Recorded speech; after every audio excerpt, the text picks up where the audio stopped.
नमस्कार मित्रांनो, मी तुमचा होस्ट विवेक शिंगोले आपलं स्वागत करतोय आपल्या भन्नाट अशा ॲडव्हेंचर सिरीजमध्ये. तर आज आपण निघालोय कोकण दौऱ्यावर. भरपूर दिवसापासून आपला कोकण दौरा प्लॅन होता, पण तो एक्झिक्यूट होत नव्हता. तर आज आपण सकाळीच या प्रवासाला सुरुवात केली आहे आणि आत्ता आपण येऊन पोहोचलोय आपल्या कर्जत या शहरामध्ये. तर कर्जत शहरामध्ये तुम्ही आले की आपली विठ्ठलाची भव्य अशी एक मूर्ती आहे आणि म्हटलं या मूर्तीचं दर्शन घेऊन आपण पुढच्या प्रवासाला सुरुवात करूया. तर चला विठ्ठलाचं दर्शन घेऊया आणि आपल्या पुढच्या प्रवासाला सुरुवात करूया.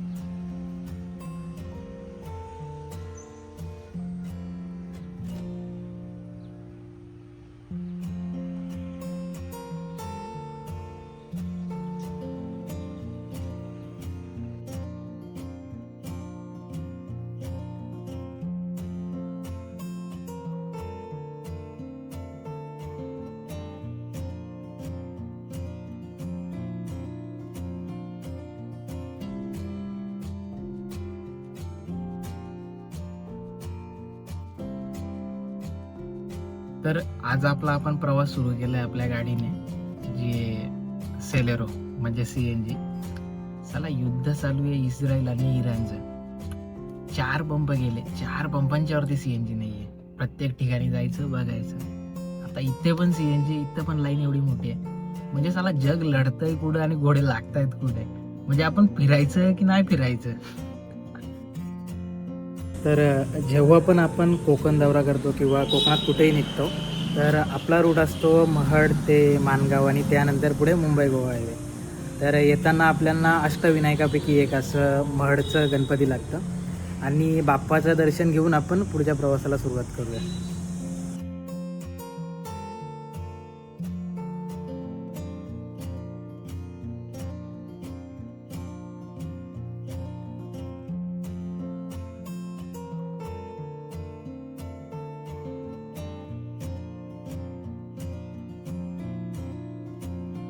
ते 1 तासाचं अंतर पार करून आता आपण पोहोचतोय पाली येथे.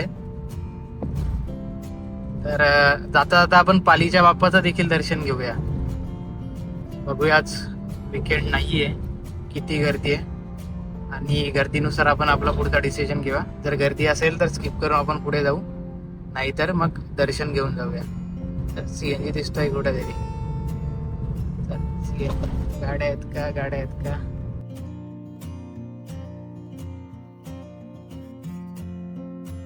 तर एक शास्त्र आहे, जेव्हा पण तुम्ही पालीला येताना तेव्हा धोंडी विनायक त्याचं दर्शन आपल्याला आधी घ्यायला लागतं. तर आधी आपण इथले दर्शन घेऊया आणि मग पालीच्या गणपतीमध्ये जाऊया.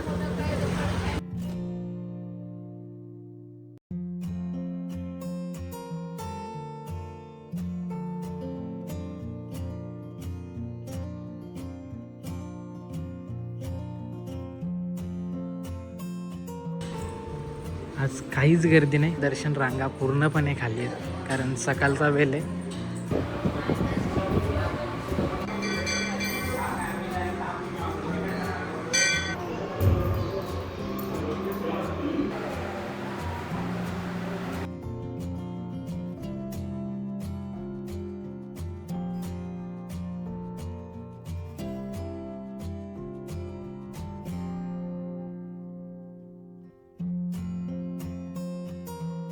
तर फायनली आत्ता आपण येऊन पोचलोय गणपतीपुले देवस्थानचे जे प्रवेशद्वार आहे इथे, जे प्रदक्षिणा मार्गाच्या साईडने.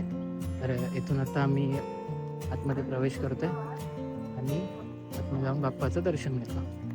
बघू शकता सूर्यास्त होत आलाय, जरा किती भारी दिसतोय.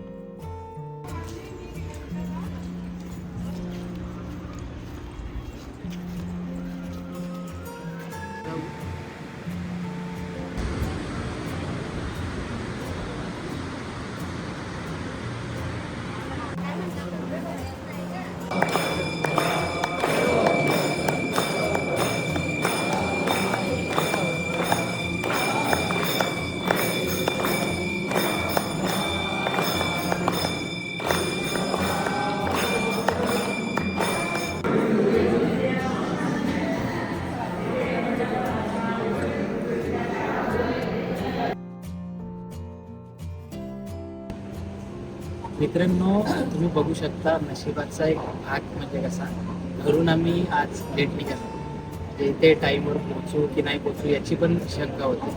पण जेव्हा इथे पोहोचलो तेव्हा सनसेटचा टाईम होता, जास्त होते का बीचवरती गर्दी होती, मंदिरांचे गेट लावलेले होते कारण तेव्हा आरतीचा टाईम होता.